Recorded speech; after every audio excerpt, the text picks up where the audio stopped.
Hello friends, welcome to the knowledge seekers guys. तो इस video में गाइस मैं आपको बताने वाला हूँ कि क्यों हमें स्कॉलरशिप का फॉर्म फिल करना इंपॉर्टेंट होता है और स्कॉलरशिप का फॉर्म भरने के बाद हमें कौन से बेनिफिट्स मिलते हैं। तो ये सब कुछ मैं आपको इस वीडियो में बताने वाला हूँ।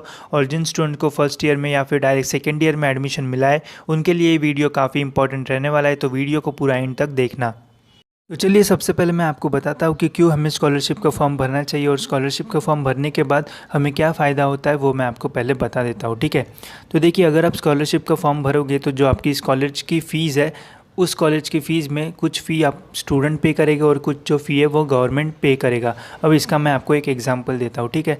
हर एक कॉलेज को एक कैंडिडेट के तरफ से ओपन की फ़ी ही मिलती है, बट जैसे आपने यहाँ पे देखा होगा कि ओबीसी का फ़ी स्ट्रक्चर तो कम है, फिर एनटी, वीजे, एसटी, फिर जो भी अदर कैटेगरीज है उनका भी जो फ़ी स्ट्रक्चर है वो कम है। अब ये कम क्यों है और बाकी का ज़्यादा क्यों है? तो देखिए, जैसे जिनकी अलग अलग कैटेगरीज होती है वैसे वैसे उनकी स्कीम्स होती है और उनका स्कॉलरशिप फॉर्म होता है। तो अगर आपको कैप राउंड से कॉलेज लगता है और अगर आप स्कॉलरशिप का फॉर्म भरते हो तो फिर आपको जो यहाँ पर मैंशन की गई है उतनी ही फ़ी पे करना पड़ेगा, ठीक है। इसके अलावा और भी ज़्यादा कोई फ़ी पे नहीं करना पड़ेगा। बट अगर आप स्कॉलरशिप का फॉर्म नहीं भरोगे तो फिर आपको जो फ़ी है वो ओपन की फ़ी पे करना पड़ेगा। स्कॉलरशिप का फॉर्म जब हम फिल करते हैं तो उससे क्या फ़ायदा होता है, जो फ़ी यहाँ पे मेंशन की है कैटेगरी की हमें उतनी फ़ी पे करना पड़ता है और जो रिमेनिंग फ़ी होता है वो फ़ी पे करता है हमारा गवर्नमेंट, ठीक है।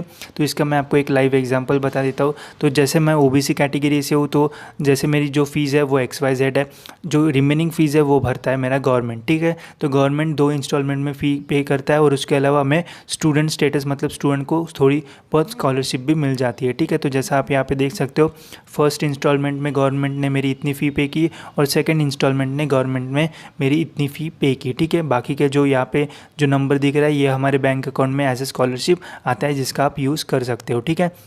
तो अगर आप स्कॉलरशिप का फॉर्म फिल करते हो तो जो ओबीसी या फिर एनटी, एससी, एसटी, टीडब्ल्यूएस जो भी मतलब कैटेगरी में फ़ी स्ट्रक्चर लिखी होती है उतनी फ़ी हमें पे करना पड़ेगा और उसके अलावा जो बची कुछ फ़ी होती है वो गवर्नमेंट हमारे लिए पे करता है।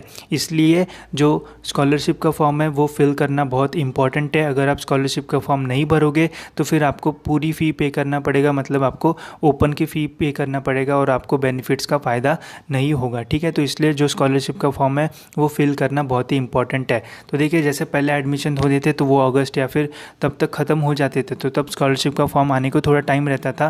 बट अभी बहुत डिले हो चुका है तो जो स्कॉलरशिप के फॉर्म है वो भी आ चुके हैं। तो मैं आपको यही बोलूँगा कि जितना जल्दी हो सकता है उतना जल्दी आप अपने कॉलेज में पूछिए स्कॉलरशिप के वगैरह वगैरह, मतलब जो भी आपको डाउट्स वगैरह होंगे। इसके अलावा जो डॉक्यूमेंट्स है वो भी आपको, जो एडमिशन के वक्त डॉक्यूमेंट्स है वो उसके साथ साथ इनकम सर्टिफिकेट और जो राशन कार्ड वगैरह है कैटेगरीज़ को वो लगता है, ठीक है। तो जितने भी रिक्वायर्ड डॉक्यूमेंट्स है और जो भी आपकी कैटेगरी होगी उस हिसाब से जो स्कीम होगी उस स्कीम के लिए आप अप्लाई कीजिए और आपका जो स्कॉलरशिप फॉर्म है वो जितना जल्दी हो सके उतना जल्दी आप फिल कर दीजिए ताकि आपको जो बेनिफिट्स है उसके फ़ायदे हो सके। और अगर आप मिस करोगे तो फिर आपको जो ओपन की फ़ी है मतलब जितनी ओवरऑल फ़ी है वो पे करना पड़ेगा। तो कभी भी मिस मत करना स्कॉलरशिप का फॉर्म, और स्कॉलरशिप का फॉर्म फिल करोगे तभी आपको जो कैटेगरी की फ़ी है उतनी फ़ी पे करना पड़ेगा। अगर नहीं भरोगे तो फिर आपको फिल करना पड़ेगा या फिर पे करना पड़ेगा ओपन की फ़ीस। तो थोड़ा ध्यान रखना और जितना जल्दी हो सकता है उतना जल्दी स्कॉलरशिप का फॉर्म फिल कर देना, ठीक है। इसके अलावा गाइस, अगर आपको प्रॉब्लम आती है कि यार मेरे को तो कुछ पता ही नहीं है कैसे फॉर्म वगैरह भरे,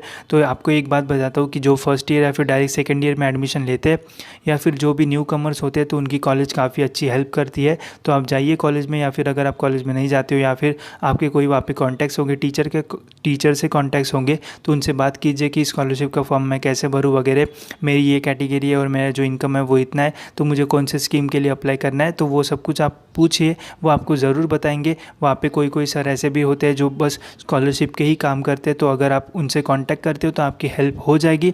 और यहाँ पे एग्जाम्पल भी रहता है हाउ टू अप्लाई वगैरह, तो ये भी आप देख सकते हो, इससे भी आपको सब कुछ समझ में आ जाएगा। और ट्राई करिए कि जितना जल्दी हो सके उतना जल्दी आपका जो स्कॉलरशिप का फॉर्म है वो आप फिल कर दो, ठीक है। तो इस वीडियो में इतना ही गाइस, होप सो आपको ये वीडियो इन्फॉर्मेटिव लगा होगा। अगर आपने अभी तक इस चैनल को सब्सक्राइब नहीं किया तो ज़रूर सब्सक्राइब कर लीजिए और बेल आइकन को भी क्लिक कर देना ताकि जब भी मैं वीडियो डालूँ तो आपको नोटिफिकेशंस के थ्रू अपडेट्स मिलते रहे।